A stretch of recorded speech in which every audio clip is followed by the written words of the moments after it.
Hello दोस्तों, exam पथ classes में आपका स्वागत है। जून 2022 के करंट अफेयर में हम आज राष्ट्रीय घटनाओं पर चर्चा करेंगे। देखिए, जून 2022 को जारी पर्यावरण निष्पादन सूचकांक 2022 से संबंधित कथनों पर विचार कीजिए। इसके ऑप्शन है। इस सूचकांक में 180 देशों को शामिल किया गया है। इसमें डेनमार्क को शीर्ष स्थान प्राप्त हुआ है। सूचकांक में भारत को 132वां स्थान प्राप्त हुआ है। उपयुक्त कथनों में से कौन सा कथन सही है? ऑप्शन देख दे रखे हैं। जो इसका राइट आंसर हमारा होगा, इसमें ए होगा। ए और दो मतलब पहला और दूसरा इसमें सही होगा।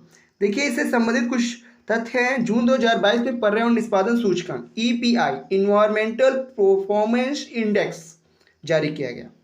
यह जो है द्विवार्षिक सूचकांक एल विश्वविद्यालय, Yale centre for environmental law and policy और Columbia university centre for international earth science information network द्वारा मैकल मैकबर्न फाउंडेशन के सहयोग से प्रसारित किया गया था।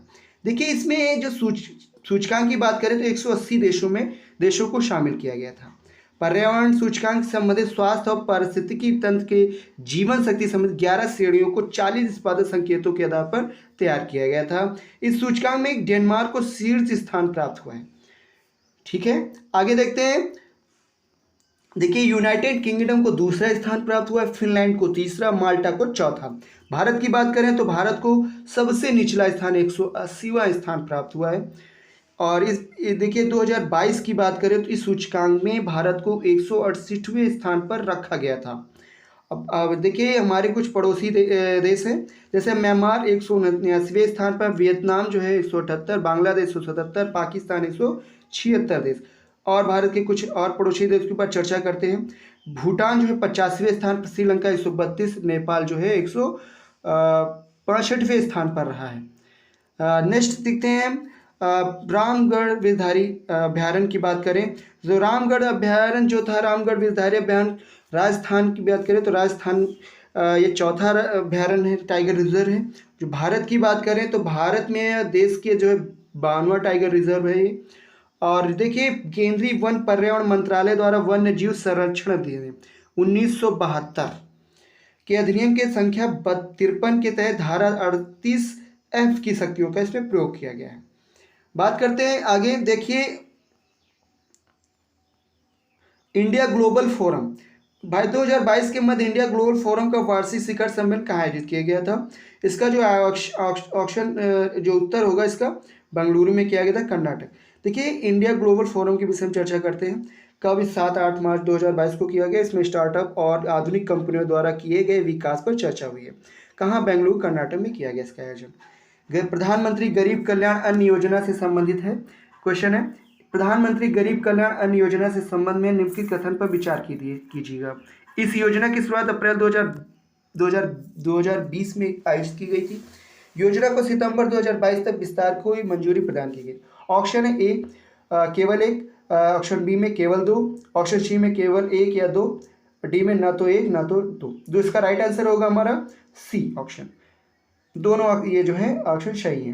देखिए, इससे संबंधित चर्चा करते हैं। प्रधानमंत्री गरीब कल्याण योजना PMJKY। देखिए, चर्चा में क्या रहा है, इसकी जो मंजूरी थी 26 मार्च 2020 को दी गई थी और मंजूरी प्रदान करता जो है केंद्रीय मंत्रिमंडल भारत सरकार के द्वारा है। जो इसका उद्देश्य जो था, कोविड-19 के मद्देनजर सामान्य कोटे के अलावा प्रति व्यक्ति आय प्रतिमाह जो है 5 किलोग्राम मुक्त राशन देना था। चरण की बात करें तो छठा चरण है ये। और योजना में विस्तार करने की बात करें तो ये इसमें जो परव्यय किया गया था 80,000 करोड़ रुपए परव्यय किया है, मतलब खर्चा किया गया है। योजना पर अब तक कुल परव्यय जो हुआ 3.4 लाख करोड़ रुपए खर्चा किया गया। योजना का शुभारंभ जो अप्रैल 2020 में किया गया था। समाप्ति की बात करें तो मार्च 2022 में समाप्त, और विस्तार सितंबर 2006, मतलब छठा पार्ट है, 5वां पार्ट था। देश की गरीब आबादी को रियायती दर पर खाद्यान्न उपलब्ध कराना ही इसका उद्देश्य था। लक्ष्य जो है 75% ग्रामीण आबादी और 50% शहरी आबादी को मुफ्त अनाज उपलब्ध कराना था। राष्ट्रीय खाद्य सुरक्षा अधिनियम 2013 के विषय में तत्वों को देखेंगे। प्रतिमाह प्रति परिवार 35 किलोग्राम खाद्यान्न उपलब्ध कराना और प्रति व्यक्ति 5 किलोग्राम अनाज चावल गेहूं मोटे अनाज का मूल्य क्रमशः 3। देखिए अनाज के ऊपर चावल का मूल्य होगा 3 रुपये, गेहूं का मूल्य होगा 2 रुपये और मोटे अनाज का मूल्य होगा 1 रुपये प्रति किलोग्राम रखा गया था। ये राष्ट्रीय खाद्य सुरक्षा अधिनियम 2013 के तहत। अब आगे देखते हैं हम। आंध्र प्रदेश में 13 नए जिले को मंजूरी मिल गई है।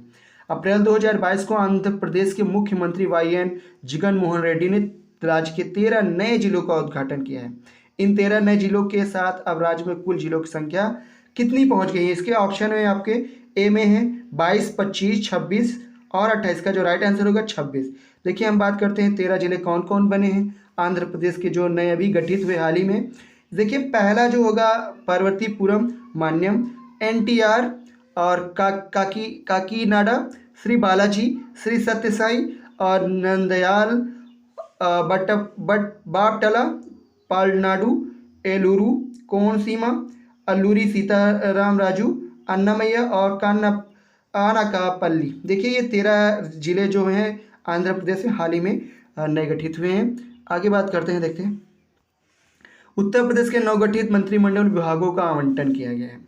देखिए मार्च 2022 को नवगठित उत्तर प्रदेश मंत्रिमंडल एवं विभागों के आवंटन से संबंधित निम्न कथनों पर विचार कीजिएगा। देखिए सुरेश कुमार खन्ना वित्त और संसदीय कार्य मंत्री कैबिनेट मंत्री बनाए गए। जितिन प्रसाद को लोक निर्माण मंत्री बनाया गया। अरविंद कुमार शर्मा को नगर विकास, शहरी समग्र विकास, नगरीय योजना, रोजगार एवं गरीबी उन्मूलन, ऊर्जा अतिरिक्त ऊर्जा विभाग का मंत्री बनाया गया। इसमें कुछ कथन दे रखे हैं। ए में केवल 1 एवं या 2, बी में है केवल 2 या 3, सी में ऑप्शन में 1 या 3, उपयुक्त सभी। देखिए इसे मंत्रिमंडल में इसका जो आंसर होगा हमारा उपयुक्त सभी होगा। उत्तर प्रदेश की बात करें तो उत्तर प्रदेश में राज्यपाल आनंदीबेन पटेल के द्वारा योगी आदित्यनाथ को मंत्रालय विभागों का आवंटन किया गया था, जो निम्न प्रकार हैं, देख सकते हैं। देखिए मुख्यमंत्री की बात करें तो योगी आदित्यनाथ मुख्यमंत्री हैं। इनके पास ये जो है कार्यभार है, ये मंत्रिमंडल ने संभाल रखे हैं। आप पहुँच करके इसको अच्छे से समझ लीजिएगा।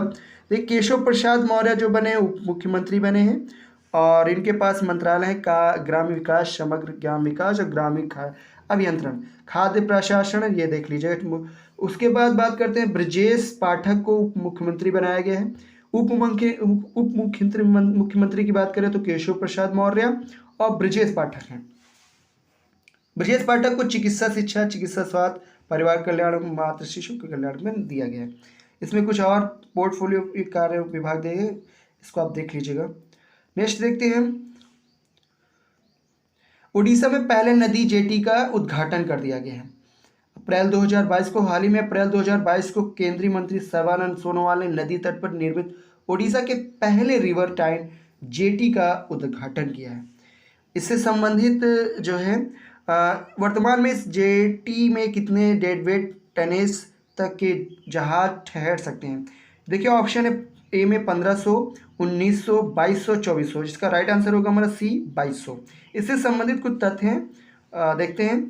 नदी जेटी से संबंधित कुछ तथ्यों को हम जानेंगे। देखिएगा जेटी की परिकल्पना उड़ीसा स्टीव बोर्ड लिमिटेड द्वारा की गई थी। इसका विकास और संचालन OSL द्वारा किया जा गया है। OSL ने 25 फरवरी 2021 को जेटी के विकास और संचालन हेतु पारादीप पत्तन प्राधिकरण उड़ीसा में है और भारतीय किसान उर्वरक सहकारी लिमिटेड इफ्को के साथ एक सहमति पत्र पर हस्ताक्षर किए थे। इफ्को की पारादीप इकाई द्वारा जिप्सम और उर्वरक के परिवहन हेतु इस जेटी का उपयोग किया जाएगा।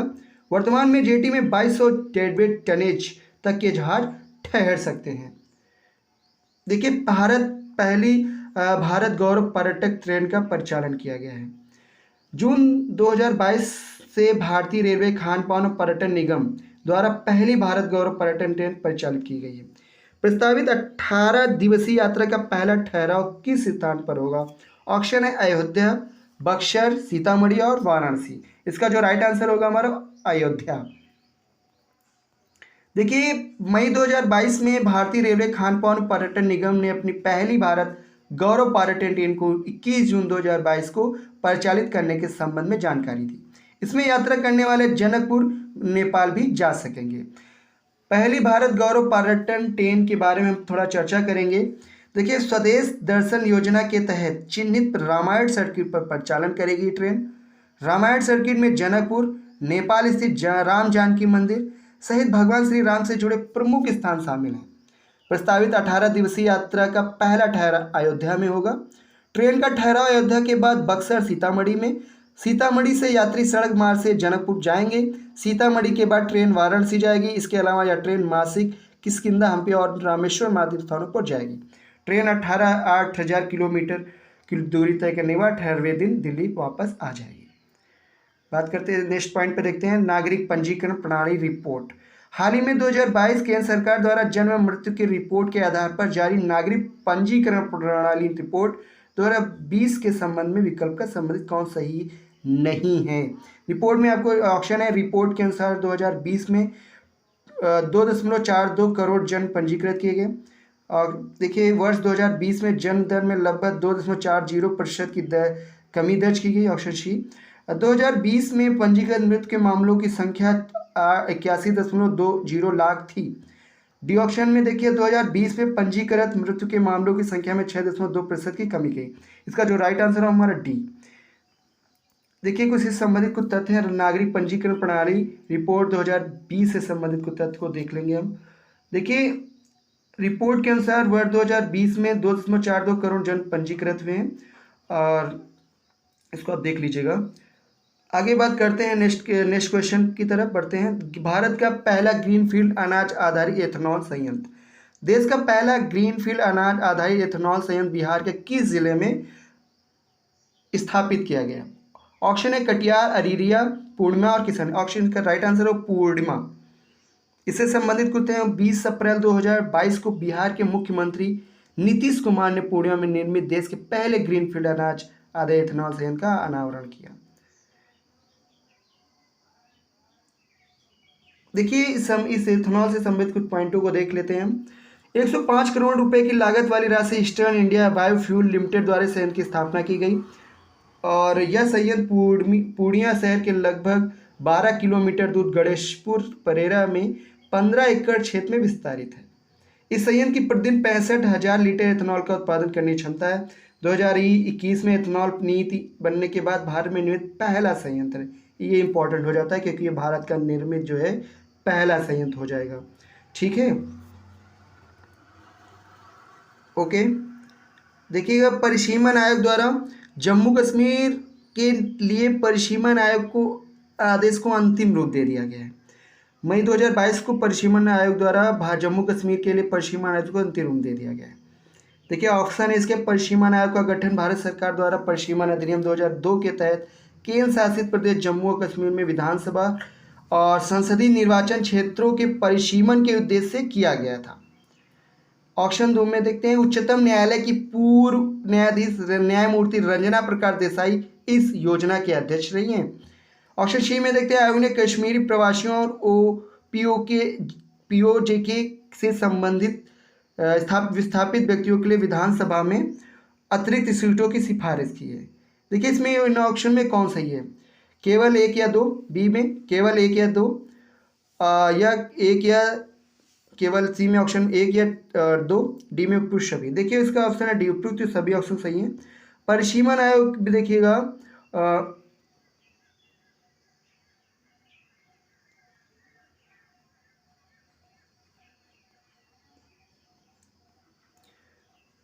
देखिए नेक्स्ट देखते हैं, हरियाणा एरोस्पेस और रक्षा उत्पादन नीति 2022।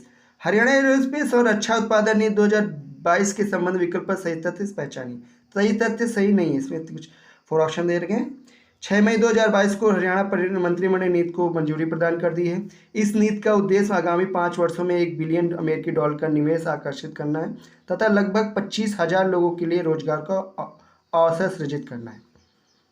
सी, नीति में ऑटोमोबाइल क्षेत्र में राज्य के अंतर्निहित शक्ति का उपयोग करने की परिकल्पना की गई। डी में नीति के तहत राज्य में अनुसंधान और नवाचार को सुविधाजनक बनाने हेतु वैज्ञानिक और औद्योगिक अनुसंधान विभाग के साथ पंजीकृत इकाइयों को परियोजना लागत के 25% की दर से वित्तीय सहायता अधिकतम 10 करोड़ रुपये तक प्रदान। इसका जो ऑप्शन सत्य से नहीं है डी, ये हमारा डी ऑप्शन नहीं सही है और बाकी थी ए, बी, सी राइट आंसर है। देखिए इससे संबंधित कुछ तथ्य दे रखे हैं।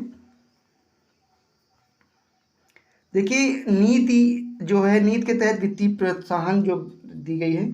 शुद्ध राज्य वस्तु एवं सेवा कर SGST की प्रतिपूर्ति की बात करें तो FCGI के तहत 125% की सीमा तक की D श्रेणी के ब्लॉकों में 10 वर्षों हेतु शुद्ध SGST की 100% प्रतिपूर्ति की गई। इसमें पूंजीगत सब्सिडी की बात करें तो BC और D ब्लॉकों की हरियाणा में सभी हवाई पट्टियों के 10 किलोमीटर की परिधि में स्थायी पूंजी निवेश का 5% अधिकतम सीमा 10 करोड़ रुपए है। नेक्स्ट क्वेश्चन, यूरोपीय आयोग के अध्यक्ष की भारत यात्रा। देखिए, अब हाल ही में 2022 के मध्य यूरोपीय आयोग के अध्यक्ष भारत की आधिकारिक यात्रा पर रही हैं। वर्तमान में कौन यूरोपीय आयोग का अध्यक्ष है? देखिए, ऑप्शन है उर्सुला डॉन डेर, स्टीव लेयन, क्रिस्टलिना जॉर्जेवा और मार्गरेट चान। इसका जो राइट आंसर होगा हमारा ए, उर्सुला वॉन डेर। इससे संबंधित कुछ तथ्य हैं, देखिएगा।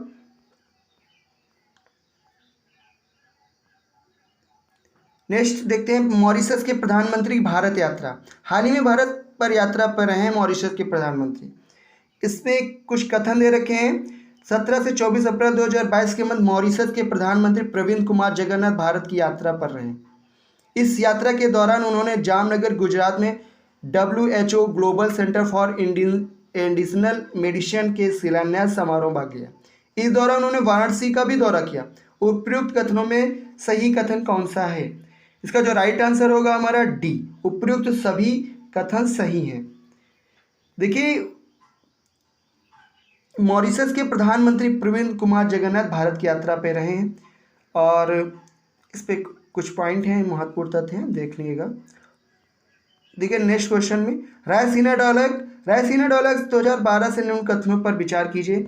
25 से 27 अप्रैल 2022 के मध्य इसके 7वें संस्करण का आयोजन नई दिल्ली में किया गया। बी, इसका आयोजन विदेश मंत्रालय ऑब्जर्वर रिजर्व फाउंडेशन द्वारा संयुक्त रूप से किया गया।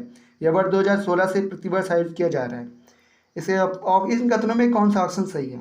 इसका जो राइट आंसर होगा डी होगा, उपयुक्त सभी ऑप्शन ये सही है। इससे संबंधित तथ्य देखिएगा।